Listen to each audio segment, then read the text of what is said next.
장 1절부터 7절까지 말씀.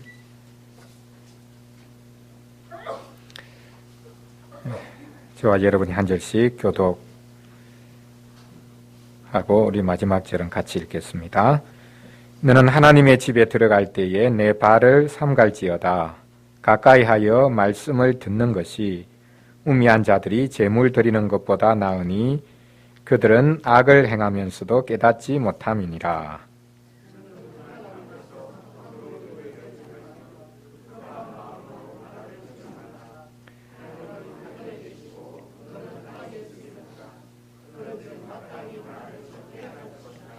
걱정이 많으면 꿈이 생기고 말이 많으면 우매한 자의 소리가 나타나느니라.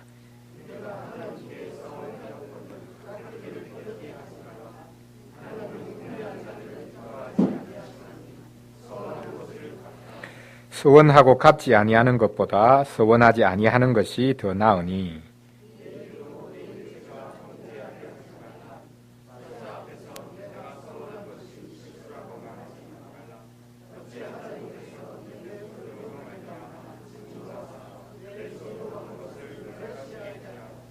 같이 읽겠습니다. 꿈이 많으면 헛된 일들이 많아지고 말이 많아도 그러하니 오직 너는 하나님을 경외할지니라. 아멘. 전도서 5장 말씀 보면 우리 신약식으로 풀어보면 이렇게 되겠습니다. 교회 가기를 조심해라. 하나님의 집에 들어갈 때 내 발을 삼갈지어다 라고 말씀하고 있습니다. 일주일간을 기다려서 주일이 되고 또 하나님께 예배 드리기 위하여서 교회로 가는 발걸음 얼마나 복됩니까? 그런데 오늘 말씀해 보면 교회 가는 거 조심해라. 예배 때 이루어지는 일이 하나님께서 자기 백성을 찾아와 주셔서 은혜를 베풀어 주시고 하나님 그분을 만나 배울 수 있는 좋은 그리고 가장 복된 시간임에도 불구하고 그 시간에 이루어지는 일들 중에 우리가 하나님 앞에 뭔가를 하겠다고 하고 또 오늘 본문에 나와 있듯이 이제 서원을 하고자 하는 그것이 하나님 그분께 오히려 누가 될 수 있는 그런 일들을 하기가 쉽다. 그래서 예배 드리는 것, 교회 가는 것 그것을 조심해야 되겠다. 그렇게까지 오늘 말씀에서 표현하고 있는 것을 볼 수 있습니다. 말씀을 듣는 것이 제물 드리는 것보다 낫다. 구약시대에 이미 하나님 앞에 드리는 제사, 그것이 하나님 그분의 말씀에 귀를 기울이고 순종하는 것이 되지 않을 때에 얼마나 그것이 잘못될 수 있는가, 심지어 그것이 우상숭배적인 것이 될 수 있는가라는 것을 이미 말씀을 하고 있습니다. 신약시대를 예견하는 그런 말씀이라고 볼 수 있는데요. 이 말씀을 하고 난 다음에 이제 오늘 우리가 살펴볼 이 서원에 대한 이야기를 하고 있습니다. 예배 때 우리가 나와서 하나님 앞에 서원하는 것이 많죠. 기도하면서도 하나님, 제가 하나님 앞에 예배하는데 하나님 이제부터는 이렇게 제가 살기를 원합니다. 이렇게 하겠습니다. 하나님 저를 도와주십시오. 한편으로는 우리가 예배를 드릴 때 한 주간을 우리가 짊어지고 예배의 자리로 나옵니다. 그럴 때 이제 하나님 앞에 미안한 게 있으니까 이 미안한 것을 서원이라는 형태로 우리가 이제 기도든지 안 그러면 우리의 마음의 다짐으로든지 그렇게 이제 표현을 하지요. 근데 그것이 헛된 말이 될 수 있다. 그냥 미안한 마음으로 하나님 앞에 서원을 하고 대단한 것을 하나님 앞에 하겠다고 결심하는 것, 그것을 하나님께서 기뻐하시는 것이 아니다라고 말씀하고 있습니다. 그래서 예배 때는 되도록이면 서원을 안 하는 것이 좋고 말을 줄이는 것이 좋다. 서원을 해놓고 그거 지키지 못한다면 얼마나 하나님 앞에 큰 누가 되고 죄가 되겠느냐. 그럴 바에는 차라리 서원하지 않는 것이 낫다. 다른 말로 하면 예배 때 기도하지 않는 게 낫고 예배 때 서원하지 않는 것이 낫다. 하나님 앞에 거창한 것 하겠다고 그렇게 서약하고 서원하고 다짐하고 맹세하고 그렇게 하는 것이 예배를 도우는 것 그리고 이 예배에 하나님의 영광을 돌리는 것이 아니다. 그것을 오늘 본문에서 말씀하고 있습니다. 그래서 이제 4절에서 아주 직설적으로 표현을 하지요. 내가 하나님께 서원하였거든 갚기를 드리게 하지 말아라.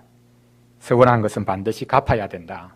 그리고는 만약 갚을 수 없는 것을 서원한다면 어리석은 것일 뿐만 아니라 하나님 앞에 큰 죄가 되는 것이기 때문에 차라리 서원하지 않는 것, 그것이 훨씬 낫다라고 5절에서 말씀하고 있는 것을 볼 수 있습니다. 오늘은 이 서원에 대해서 이제 같이 한번 살펴보겠습니다. 지난 주일에 우리가 서약에 관해서 살펴보았는데요. 이제 우리말은 거의 비슷하니까 이게 이제 구분이 좀 어려울 수 있는데, 여러분, 서약과 서원의 차이가 뭡니까? 서약은 실은 이제 사람 앞에서 하는 것이죠. 사람 앞에서 무엇을 하겠다, 약속할 때에 하나님을 증인으로 부르는 것입니다. 하나님을 증인으로 불러서 내가 이것을 반드시 하겠습니다. 하나님이 나의 증인이십니다.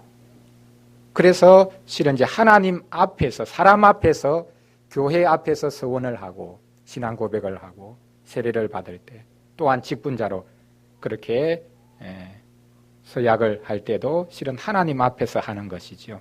그러나 하나님을 증인으로 이제 불러 세우는 것입니다. 근데 이제 이 서원이라는 것은 사람 앞에서 무언가를 약속하는 게 아니라 하나님을 증인으로 부르지 않고 하나님 그분께 직접 약속을 하는 것입니다. 물론 그 약속에는 하나님께서 이렇게 저와 함께 해주시면 제가 이렇게 하겠습니다 라고 하나님 앞에 분명히 요청하고 하나님께 기대하고 또 하나님께 도와달라고 하는 부분이 있습니다.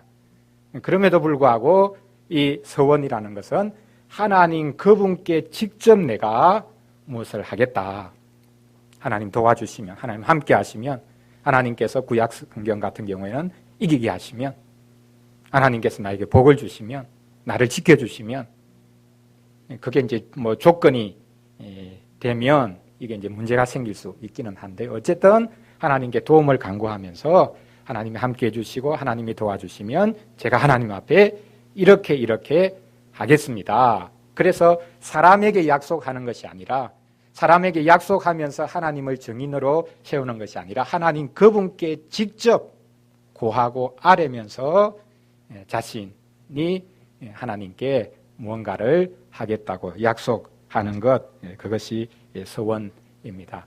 서약과 서원이 거의 비슷한 성격을 가지고 있죠. 그래서 여기 웨스트민스터 신앙고백서 제22장 합법적인 서약과 서원 제5항에 보시면 서원의 성질이 나와 있는데, 서원은 약속을 수반하는 서약과 같은 성질을 지니며 동일한 종교적 신중함으로 서원해야 하고 동일한 신실성으로 이행하여야 한다.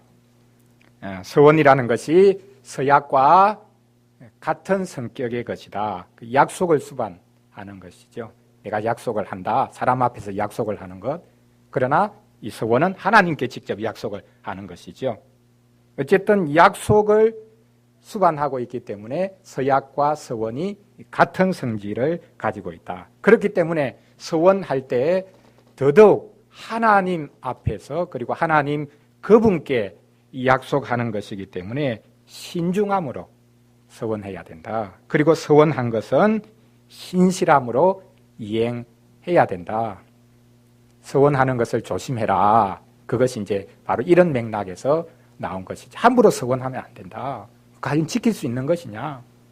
그냥 감정적으로 흥분된 상태에서 하나님 이렇게 하겠습니다 해놓고 지나고 나니까 감정은 딱 가라앉고, 내가 잘못했구나 그때. 이거 물을 수도 없고 어떻게 해야 되는가? 그래서 잘못 서원한 것 때문에 평생 이제 고생하는 분들이 이제 생기는 것이죠. 제가 이제 어머니가 서원한 것 때문에 목사가 돼서 고생을 하나 한 번씩은 이제 그런 생각을 해보기도 하는데요.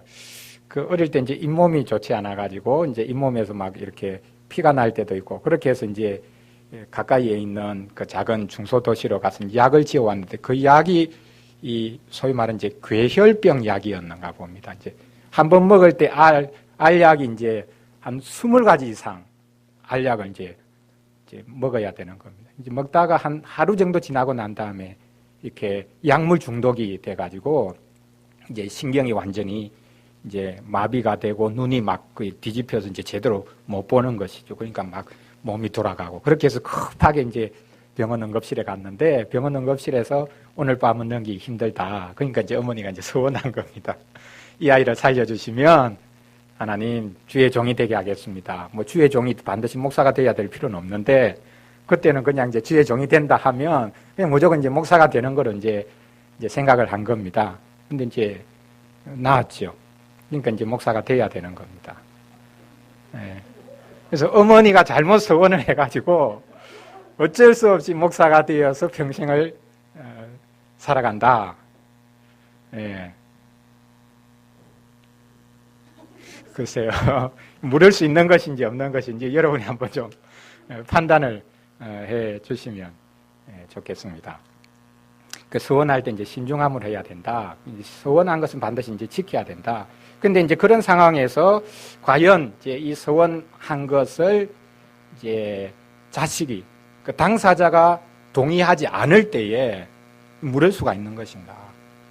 그렇게 해서 당사자가 동의하지 않고 예를 들어서 이제 주의 종이 되겠다는 것은 이제 어머니가 이야기할 때는 이제 목사가 돼야 된다고 생각하는데 나는 뭐 목사가 안 돼도 하나님 일을 할 수 있다. 그렇게 하다가 잘못될 수 있는가? 반드시 목사가 돼야 되는가? 이제 그런 경우가 이제 종종 있죠. 어떤 분이 아무리 사업을 하고 이런저런 일을 해도 이제 안 되는 겁니다.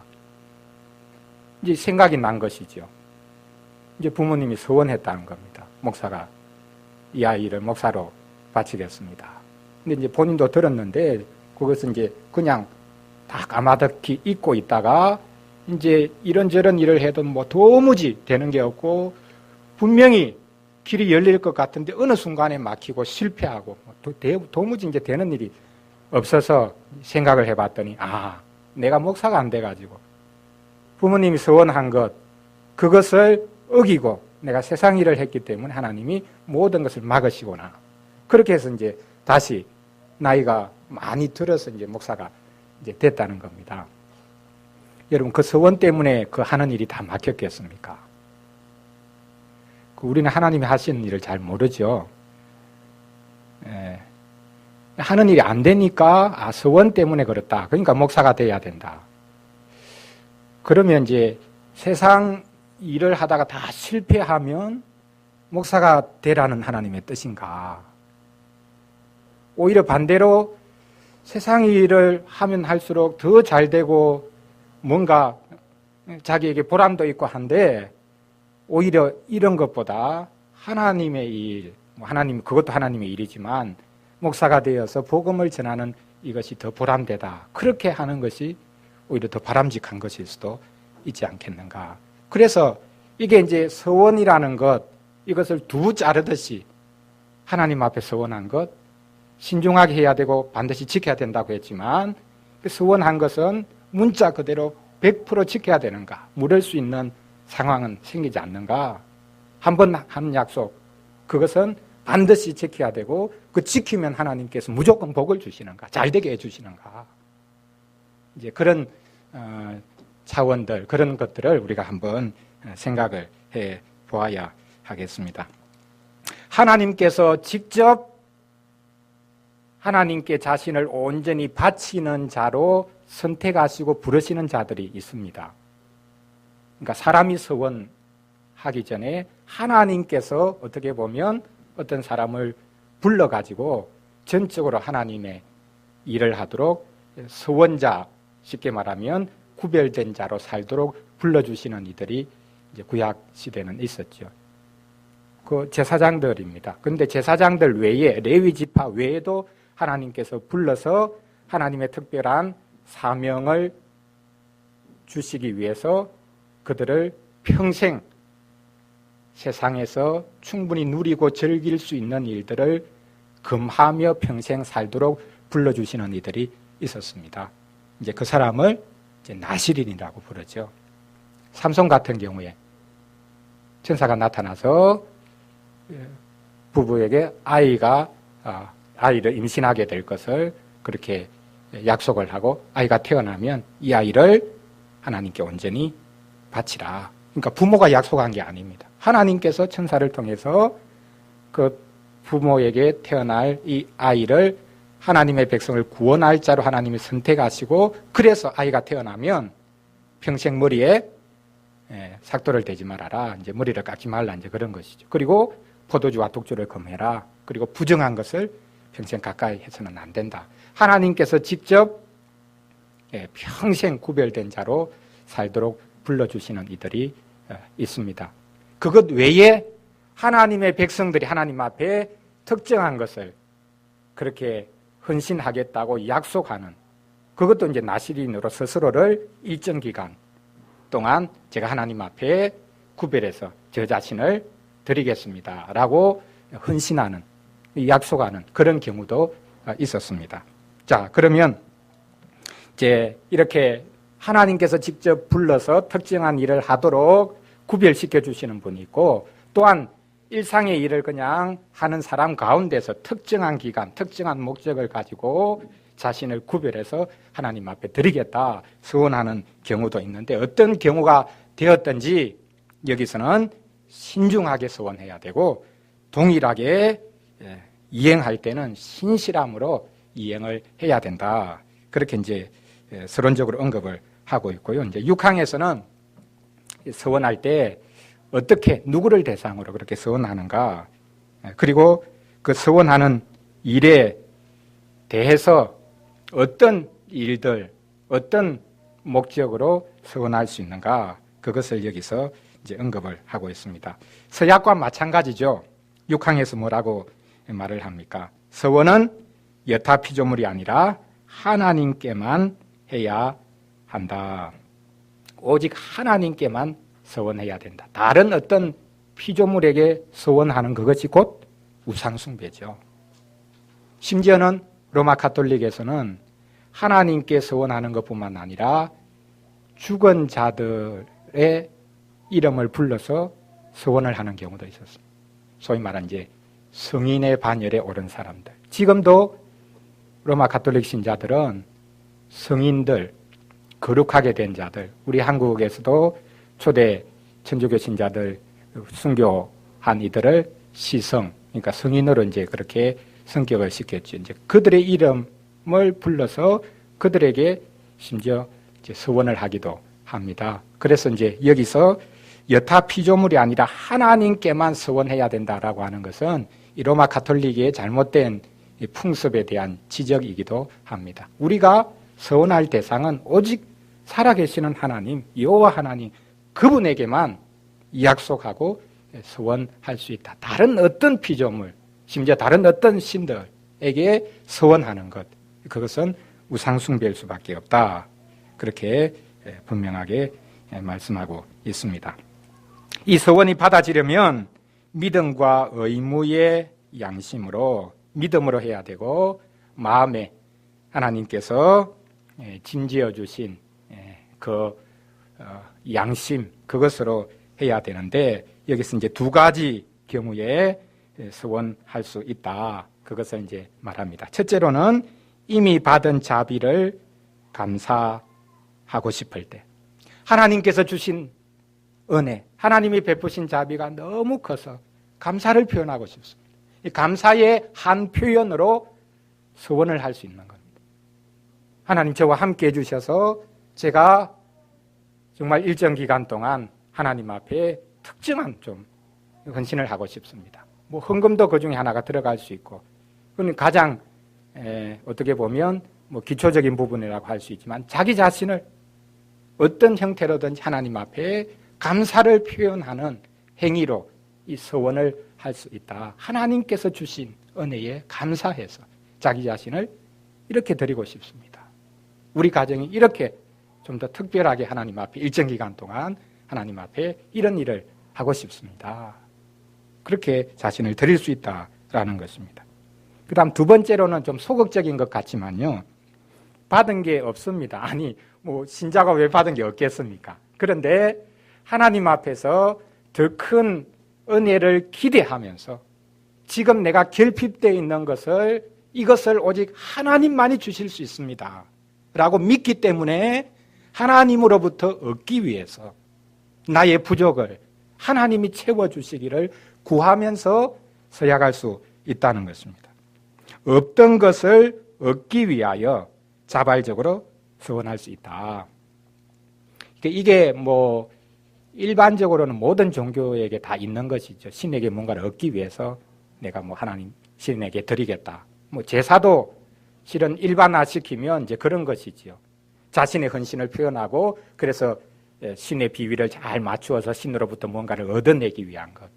그러나 오늘 오전에 말씀드렸듯이 하나님의 백성들이 드리는 제사는 그 백성들이 신에게 뭔가 얻어내기 위해서 신의 비위를 맞추기 위해서 하는 것이 아니라 하나님께서 자기 백성에게 긍휼을 베풀어 주기 위해서 하나님께서 자기 백성을 돌보시는 하나의 방편이라고 말씀을 드렸죠. 어쨌든 이미 주신 은혜에 감사해서 특정한 서원을 할 수도 있고 그리고 나의 결핍, 부족, 모자람을 오직 하나님만이 채우실 수 있습니다. 이 부분을 하나님께서 채워주시기를 바라고 채워주실 때 제가 하나님 앞에 더 온전히 제 자신을 드리겠습니다. 그렇게 서원할 수 있다는 것입니다. 두 가지 경우. 이미 베풀어 주시고 이미 받은 은혜에 대한 감사의 표현으로 특정한 서원을 할 수 있고 또한 나의 부족함, 결핍, 모자라는 부분 그것을 하나님만이 채워주실 수 있다고 믿고 기대하면서 하나님께 구하면서 하나님께서 함께해 주시면 하나님께서 도와주시면 이런 부족을 하나님이 채워주시면 이것은 오직 하나님만이 채워주실 수 있는 부분인데 제가 그것을 믿습니다. 그래서 하나님이 함께해 주시면 제가 하나님 앞에 저 자신을 온전히 더 드리겠습니다. 물론 이제 어떤 경우에 이제 이게 주로는 이제 물질적인 것하고 연관되어서 이제 표현되는 경우가 많은데요. 그러니까 하나님이 함께 해주시면 제가 하나님 앞에 헌금을 얼마 하겠습니다. 뭐 교회에 특정한 물건을 뭐 헌납하겠습니다. 보통 이런 식으로 이제 표현되는 것인데 물질적인 것에만 우리가 국한시켜 말을 할 이유가 없는 것이죠. 그래서 오직 하나님만이 나의 부족을 채워주실 수 있다라고 믿을 때에 하나님께 구할 수 있고 그 구하면서 동시에 나 자신을 하나님 앞에 온전히 좀 더 시간적으로나 물질적으로나 여러 측면에서 물론 그것은 교회에 와서 있는 시간이 많아야 되고 헌금하는 액수가 많아져야 되고 하는 그런 부분만을 의미하는 것이 아닙니다. 서원하는 것은 종교적인 부분에서만 서원하는 게 아니지요. 일상생활 속에서 제가 이웃을 위해서 이렇게 하겠습니다. 제 이웃 누구를 더 돕겠습니다. 하나님 저에게 여유를 주시면 지금은 제 생활이 이렇게 빠듯한데 경제적으로 또 시간적으로 좀 여유가 있으면 정말 주위에 돌아볼 일들이 많은데 제가 돌아보겠습니다. 그게 서원이 될 수 있지 않습니까? 교회에서 뭘 하겠다 이것뿐만 아니라 서원은 우리의 삶 전체를 포괄하는 그런 서원이 될 수 있습니다. 그래서 이제 두 가지 경우에 이제 서원할 수 있다. 또 서원 자발적으로 해야 한다. 그것을 이제 여기서 말을 하고 있습니다. 이제 그 이후의 표현은요, 뭐 조금 어려운 표현일 수 있는데 한번 보십시오. 이로써 우리는 우리가 이행하여야 하는 의무들과 여타 다른 일들이 서원에 합당하게 이바지한다면 그리고 이바지하는 동안에 우리는 그러한 의무들과 일들에 우리 자신을 더 엄중하게 얽매여야 한다. 하나님께서 우리에게 주신 기본적인 의무들이 있습니다. 하나님의 백성으로서 우리가 수행해야 되는 일이 있죠. 그것은 이행하지 않으면서 그냥 어떤 경우에 좀 하나님으로부터 뭔가 좀 많은 것을 얻어내기 위해서 그냥 소원을 툭툭 해버리는 것. 그것은 하나님이 기뻐하시는 것이 아니죠. 신자로서 기본적으로 하나님께서 우리에게 요구하시는 의무들이 있습니다. 그것을 충실히 이행하는 가운데 하나님이 베풀어 주신 은혜 그리고 하나님께 더 기대하는 것 있어서 하나님 앞에 더 자신을 아름답게 드리는 것 그것을 하나님께서 기뻐하시는 하신다. 그것을 여기에서 언급하고 있는 것을 볼 수 있습니다. 구약 성경에 자신을 하나님 앞에 드리기로 헌신한 그런 여러 가지 예들이 있죠. 여기 그 관련 성경 구절 이제 언급 보시면요. 특별히 이제 세 가지 경우를 우리가 여기서 살펴볼 수 있는데, 첫 번째가 창세기 28장 20절부터 22절. 이것은 우리가 잘 아는 이제 야곱의 서원입니다. 형이 자기를 이제 죽이려고 한다라는 것 이제 알아채고는 이제 외삼촌 집으로 도망을 가지요. 들판에서 이제 자고 있는데 꿈속에 이제 하늘과 땅을 연결하는 이제 사닥다리가 이어져 있고 천사들이 오르락내리락 하는 이제 꿈을 꿉니다. 그리고 꿈에 깨어서 이제 야곱이 하나님 앞에 이제 소원하지요. 하나님, 저를 지켜주시고 제가 외삼촌 집으로 갔다가 나중에 이제 평안히 주님의 도우심으로 이곳으로 다시 돌아올 수 있게 되면 제가 지금 자면서 베고 있던 이 돌을 세워서 주님의 집을 짓겠습니다. 그리고 하나님이 저와 앞으로 함께 하시는 모든 것, 저에게 유익을 주신 모든 것의 10분의 1을 하나님 앞에 드리겠습니다. 그 하나님의 집을 짓겠다. 그리고 11조를 드리겠다. 어떻게 보면 이후에 나타날 가장 종교적인 형태의 계율, 그것이 이제 여기 나타나고 있다고 볼 수 있는데요. 이 야곱의 서원, 이게 지금 이제 너무 막막하니까 하나님을 그냥 붙잡아서 자기하고 얽어매려고 그렇게 뭐 종교적으로 좀 잘못된 모습으로 했는가, 그렇게 우리가 굳이 볼 이유가 없지요. 하나님께서 자신의 부족함을 긍휼히 여기시고 자기를 도와주시면, 왜냐하면 자기가 선택받은 자이니까 잘못된 방식으로 복을 얻으려고 했지만, 그러나 하나님께서 자기를 선택해 주셨다면 하나님의 그 긍휼로 자기를 돌아보시기를 원합니다. 저를 돌아보시기를 원합니다. 그렇게 간절히 구하는 마음으로 하나님 앞에 도움을 구하고 그리고 또 서원도 한 것을 볼 수 있습니다. 그 다음 두 번째 경우 이제 사무엘상 1장 11절 말씀인데, 처음에 제가 좀 장난스럽게 언급했던 그 부분과 이제 연관이 되어 있는 겁니다. 한나가 이제 하나님 앞에 이제 서원하는 것이죠. 하나님, 자식을 주시면 이 자식을 하나님 앞에 드리겠습니다. 성전에서 살게 하겠습니다. 쉽게 말하면 제사장이 되도록 하겠습니다. 레위인 외에는 제사장이 될 수 없는데 될 수 없는 걸 요구한 건가? 그런데 이후에 보면 나중에 신약 성경에 마리아가 기도하는 경우를 보면요, 예수님을 잉태하고 난 다음에 기도했을 때 보면 그 기도가 곧 여기 한나의 기도와 같은 맥락에 서 있는 것을 볼 수 있습니다. 하나님께서는 교만한 자를 물리치시고 겸손한 자를 높이 드신다. 비천한 자들을 높이신다. 이제 그것을 고백하는 그 한나의 기도, 그리고 그 기도 속에 이제 서원이 나와 있는데, 이 서원, 이 기도가 이스라엘 백성들에게 있어서 억눌린 자, 고통받는 여인들이 하나님 앞에 기도하는 그런 기도의 대표적인 그런 모범이 되는 것을 볼 수 있습니다. 이렇게 이제 기도합니다.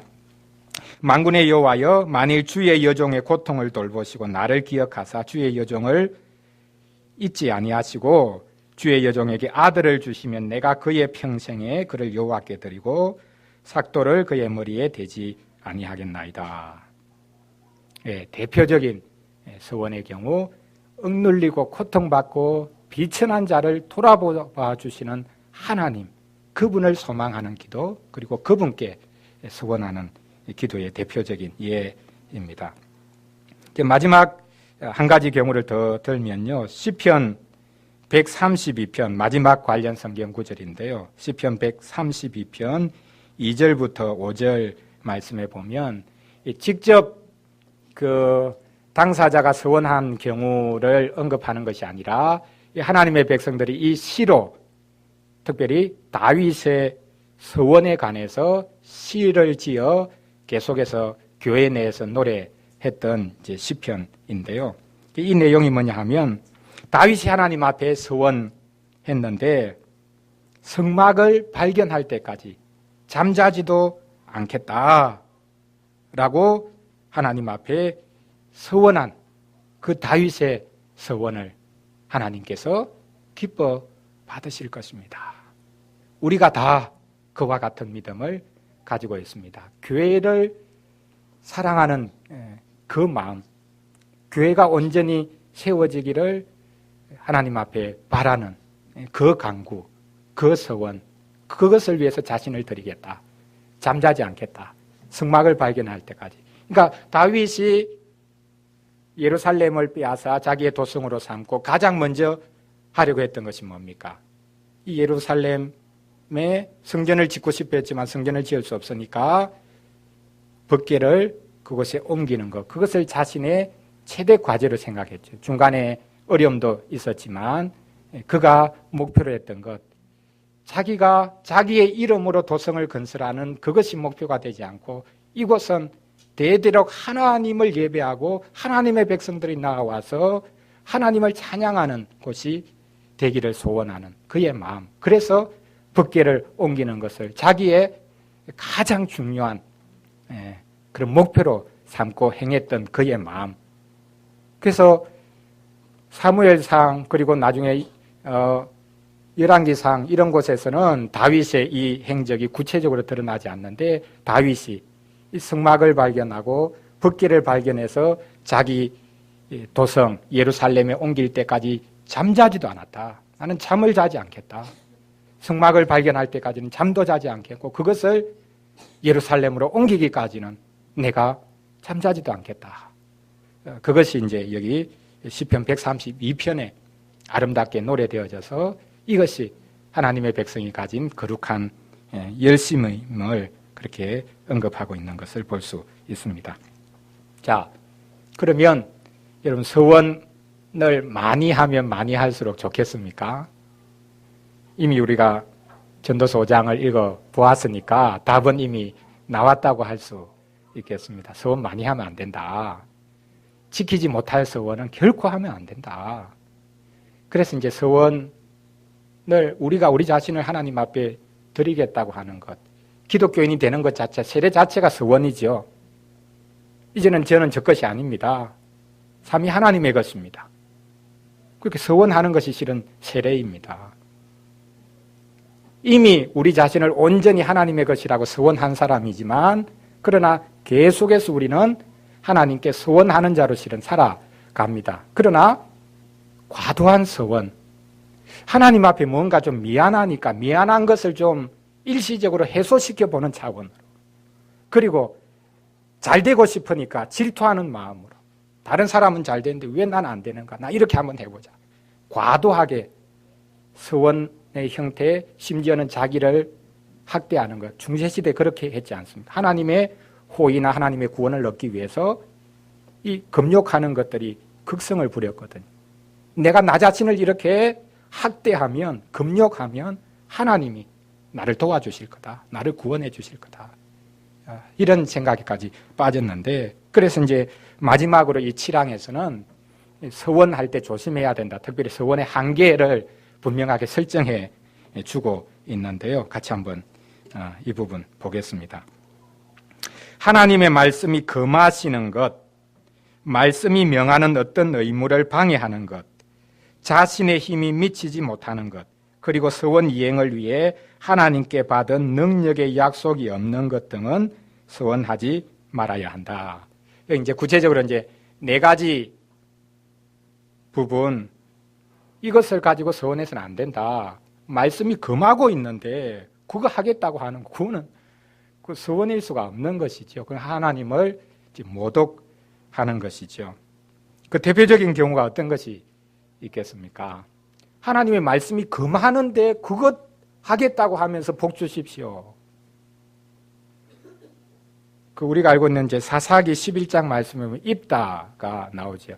암몬 족속과 전쟁하러 가기 전에 하나님이 함께 해 주시기를 기대하면서 이제 하나님 앞에 서원하지 않습니까? 제가 전쟁에 나가는데 암몬 족속을 물리치고 이기게 해주시면, 그래서 제가 성전가를 부르면서 돌아올 때에 저 집에서 가장 먼저 저를 맞이하기 위해서 나오는 사람이 있으면 그 사람을 하나님 앞에 번제물로 드리겠습니다.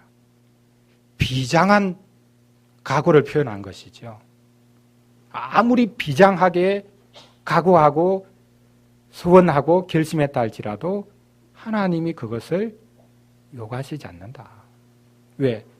이방 나라 민족들에게 있어서는 이것이 일상화되어 있었습니다.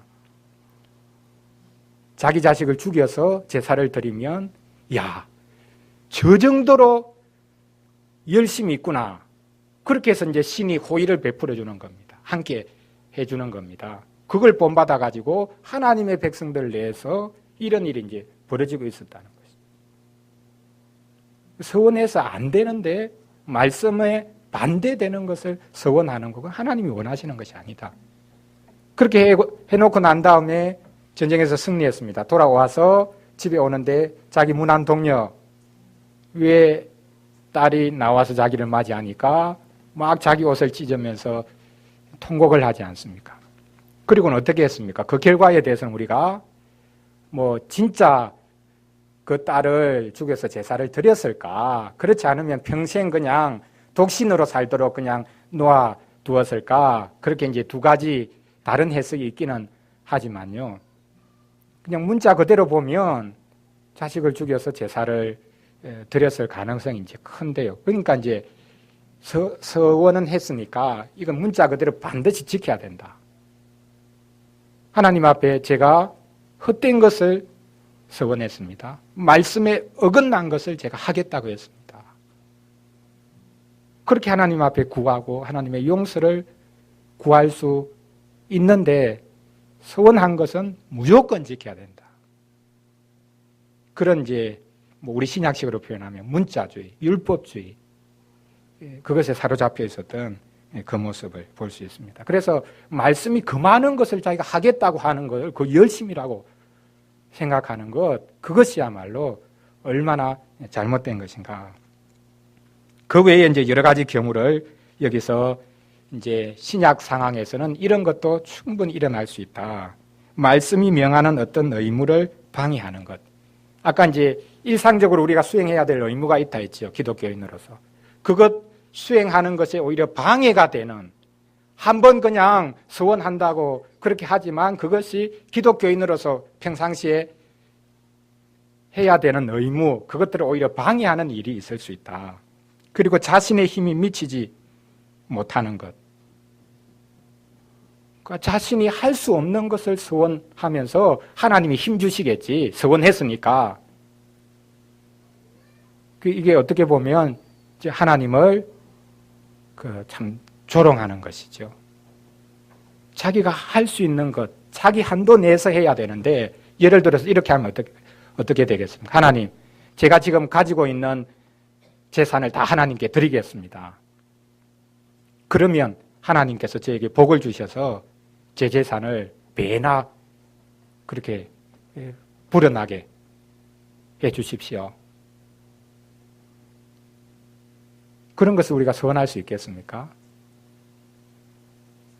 그러니까 과도하게 자기가 할 수 없는 분에 넘치는 것, 실은 또 정말 그것을 하고 싶은 마음이 있는지 그런 것도 없으면서 사람들 앞에서 내가 이런 열심이 있다. 내가 이런 특정한 하나님을 향한 그런 소망을 가지고 있다라는 것을 그렇게 자랑하거나 드러내기 위한 것이라면 과연 그것이 하나님이 기쁘게 받으실 수 있는 것이고 또 그것에 대해서 하나님이 복을 주실까? 자신의 힘이 미치지 못하는 것, 그것에 대해서 여기 말씀하고 있는 것을 볼 수 있습니다. 관련 성경 구절 한 군데만 이제 보면요. 민수기 30장 5절, 8절, 12절, 13절 이렇게 이제 네 구절이나 언급되어 있는데 이 경우가 뭐냐 하면 구약 시대에 아무리 당사자가 하나님 앞에 서원했다 할지라도 그것을 물을 수 있는 경우를 언급합니다. 첫 번째 경우는 자녀가 부모의 허락 없이 하나님 앞에 서원한 것이 있는데 나중에 이제 부모가 들었습니다. 자기가 볼 때는 이게 합당하지 않다 할 때는 부모가 그 자식의 서원을 물을 수 있는 겁니다. 그리고 두 번째는 아내가 남편의 동의를 받지 않고 자기 혼자 그냥 덜렁 하나님 앞에 뭐 어떻게 하겠습니다. 서원을 했습니다. 나중에 이제 남편이 들었습니다. 그게 합당하지 않다 할 때는 남편이 아내의 서원을 없는 것으로 할 수 있다는 거예요. 이게 이제 신약 시대에 뭐 동일하게 적용될 수 있을까 생각을 해보는데요. 이제 중요한 것은 이제 이런 것입니다. 내가 나의 그냥 혼자 생각으로 과도한 열심을 하나님 앞에 무언가를 하겠다. 그건 이제 조심해야 되는 것이죠. 과연 가족이 같이 하나님 앞에 그 부분에 대해서 동의하고 같이 기도하고 지원하면서 그것을 할 수 있는 것인가. 우리는 나 혼자 열심히면 됩니다. 나 혼자 이렇게 하겠습니다. 저렇게 하겠습니다. 그게 가족에게 또 교회 공동체에 얼마나 큰 심지어는 상처와 어려움을 줄 수도 있는데 자기 열심, 나 혼자 열심히면 된다. 이제 이런 개인주의적인 생각에 사로잡혀 있거든요. 그러나 구약 성경도 마찬가지지만 철저하게 우리의 부름은 언약 백성으로 불러주신 것이고 언약 가정의 중요성 그리고 교회의 중요성. 그래서 내가 교회에 속해서 교회의 한 사람으로서 나의 사명이 뭔가, 심지어 이 땅에서도 내가 해야 되는 일이 그냥 내가 원하는 일인지, 안 그러면 교회 안에서 내가 이것에 대해서 충분히 지원을 받고 그것이 교회 안에서 확인된 나의 소명인가, 나의 서원인가. 가족이, 물론 안 믿는 가족 같은 경우에 다 동의를 받을 수는 없죠. 최소한 같이 믿음을 그렇게 가지고 있는 이들, 가족 안에서 이것이 지원을 받고 기도를 받고 그렇게 해서 하나님 앞에 기꺼이 드려질 수 있는 것인가. 이제 그 부분을 우리가 깊이 생각을 해 보아야 하는 부분입니다. 이제 마지막 문장은 그 당시 이제 로마 교회에서 하는 이제 서약, 이제 서원, 특별히 이제 하나님 앞에 직접 하겠다. 또 이제 수도원이니까 사람 앞에서 이제 약속하는 것, 뭐 그것은 조금 이제 서약의 차원도 있죠. 어쨌든 중세 교회가 자신을 특정하게 헌신하겠다고 한 그 서원, 서약, 그것이 옳은 것인가? 그것은 잘못된 것이다. 종교개혁의 그 가치를 여기 마지막으로 언급을 하는데요. 자, 한번 이것 마지막 이제 보겠습니다. 이 점에서 로마 교회 수도원의 평생 독신 생활 맹세, 청빙과 순명 서원은 보다 높은 완전의 단계와는 무관하기 때문에 신자로서는 빠질 필요가 없는 미신이고 죄스러운 올무일 뿐이다. 그 수도원, 수도자, 또 특별히 이제 뭐 신부, 또 수녀도 마찬가지겠지만 이제 세 가지 이 서원을 하거든요. 첫 번째가 이제 독신의 서원을 합니다. 혼자 평생 동정으로 살겠다. 이게 과연 지킬 수 있는 것인가? 일반인이 대부분 지키기가 힘든 부분이죠. 근데 그런 자연적인 본성을 거슬러서 이렇게 하면 내 구원이 더 완전해진다. 내가 다른 사람보다 좀 더 완전한 상태로 들어가게 만들어주는 것이다. 그게 이제 착각이고 미신이라는 거죠. 그리고 두 번째, 여기 청빈. 이것은 조금 이제 애매한 측면이 있는데요. 수도자는 평생 가난하게 살겠다. 그렇게 이제 소원을 하는 겁니다. 근데 여러분이 아시지만 중세교회사를 보면 수도원이 나중에는 재산을 가장 크게 불리거든요. 수도원 바깥에 있는 사람들이 수도원을 동경해가지고 자기는 수도사가 될 수 없으니까 수도원에 기부를 하는 겁니다. 땅을 갖다 바치고. 그러면 이제 마음의 위안을 받지 않겠습니까? 수도자는 되기 힘드니까 수도자를 뭔가 도와주는 행위를 하면 내가 좀 더 구원이 쉬울 것이라는 생각. 그래서 중세가 가면 갈수록 가난을 맹세했던, 평생 가난하게 청민하게 살겠다고 수도자들이 맹세했지만 수도원은 가장 비대해지는, 그래서 이제 종교개혁이 일어날 수밖에 없던 그런 상황이 이제 되어지는 것이죠. 평생 가난하게 살겠다, 그렇게 맹세를 하고 과연 그대로 지킬 수가 있는가? 저는 한 달에 10만 원으로 살겠습니다. 여러분 10만 원으로 살 수가 있겠습니까? 한 사람. 자본주의 사회에서요. 그러니까 지킬 수 없는 것. 평생 제가 이렇게 하겠습니다. 얼마만 쓰고 어떻게 행하고 구체적으로 그렇게 계획을 하면 할수록 그것이 뭐 쉽게 속된 말로 하면 이제 자기 발목을 잡는 것이 될 수 있고, 지킬 수 없는 것, 그렇게 하나님 앞에 서원을 그렇게 할 필요가 없다. 마지막으로 순명. 여기 이제 순명이라는 것은요, 절대 순종하겠다는 겁니다. 하나님의 말씀에 우리가 절대 순종해야 되죠. 그러나 수도원에 들어가면 수도원 원장에게 절대 순종하겠다. 서약하고 서원하고 들어갑니다. 그럼 이제 수도원장이 무슨 말을 하든지 그대로 따라야 되는 겁니다. 근데 우리 장로교 정치 원리 제 첫 번째가 뭐냐 하면 양심의 자유거든요. 어떤 교회의 지도자들, 심지어 목사의 말이라 할지라도, 그리고 한 나라의 대통령의 말이라 할지라도 그 말이 성경에 위반될 때는 내 양심으로 그걸 거부합니다. 그게 이제 우리 장로교회가 가지고 있는 가장 중요한 그 원리, 양심의 자유의 원리거든요. 근데 지금 이 중세교회는 이제 순명을 서약하고 서원하기 때문에요, 수도 원장에게 무조건 어떤 말이든지 순종을 해야 됩니다. 재미있는 이야기가 있는데요. 어떤 수도원에 이제 수녀들이 있는데 그 수녀 원장이 이 수녀들을 잘 살펴보니까 벌레를 무척 싫어하는 겁니다. 그래서 이제 농담으로 이 수녀 원장이 이 수녀들에게 하는 이야기가, 벌레 지나가는 것을 보고 그거 잡아 먹으세요. 그렇게 말을 했다는 거예요. 그러니까 이제 이 수녀들이 어떻게 했겠습니까? 순명에서 약을 했으니까 잡아 먹어야 되거든요. 근데 이건 도무지 할 수 없는 일 아닙니까? 그래서 아주 큰 곤란에 빠졌다. 만약 그 순명의 서약을 그대로 지켜야 되면 잡아 먹어야 되니까 잡아서 이제 튀겨서 먹으면 되겠죠. 그냥 잡아 먹을 수는 없으니까. 이런 이제 재밌는 이야기. 그러니까 독신을 서약하는 것, 서원하는 것, 그리고 절대 가난하게 살겠다. 그렇게 서약하는 것. 마지막에 무조건 순종하겠다. 그 단체에.